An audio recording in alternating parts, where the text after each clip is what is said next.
മൗലിക കടമകൾ അല്ലെങ്കിൽ ഫണ്ടമെന്റൽ ഡ്യൂട്ടീസ്.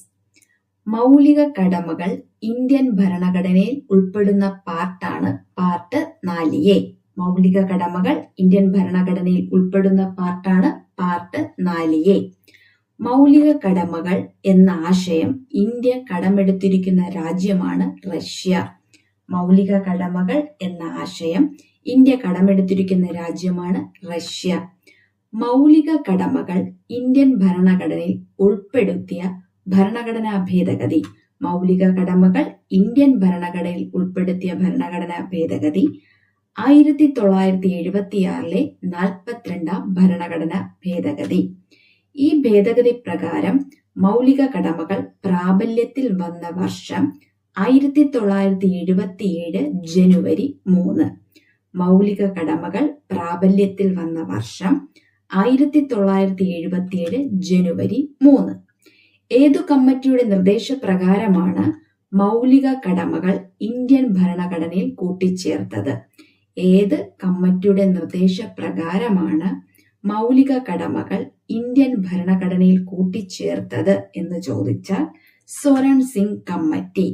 സ്വരൺ സിംഗ് കമ്മിറ്റിയുടെ നിർദ്ദേശപ്രകാരമാണ് കൂട്ടിച്ചേർത്തത്. മൗലിക കടമകൾ ഉൾപ്പെടുന്ന article 51A. Article 51A part 4A.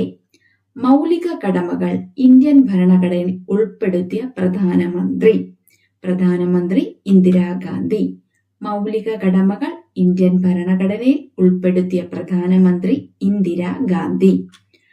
President, അതായത് മൗലിക കടമകൾ നിലവിൽ വരുന്ന സമയത്തെ ഇന്ത്യൻ പ്രസിഡന്റ് ഫക്രുദ്ദീൻ അലി അഹമ്മദ്. പ്രധാനമന്ത്രി ഇന്ദിരാഗാന്ധി, പ്രസിഡന്റ് ഫക്രുദ്ദീൻ അലി അഹമ്മദ്. ആ സമയത്തെ, അതായത് മൗലിക കടമകൾ നിലവിൽ വരുന്ന സമയത്തെ കേന്ദ്ര നിയമമന്ത്രിയാണ് HR ഗോഖലെ. കേന്ദ്ര നിയമമന്ത്രി HR ഗോഖലെ. മൗലിക കടമകൾ നിലവിൽ വരുമ്പോൾ 10 മൗലിക കടമകളാണ് ഉണ്ടായിരുന്നത്. മൗലിക കടമകൾ നിലവിൽ വരുന്ന സമയത്തെ മൗലിക കടമകളുടെ എണ്ണം 10 എണ്ണം. എന്നാൽ നിലവിൽ നമ്മുടെ മൗലിക കടമകളുടെ എണ്ണം 11. നിലവിൽ നമ്മുടെ ഭരണഘടനയിൽ ഉൾപ്പെടുന്ന മൗലിക കടമകളുടെ എണ്ണം 11.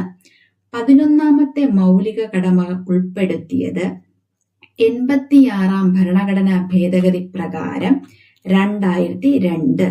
11ാമത് മൗലിക കടമ ഭരണഘടനയിൽ കൂട്ടിച്ചേർത്തത് 2002 86ാം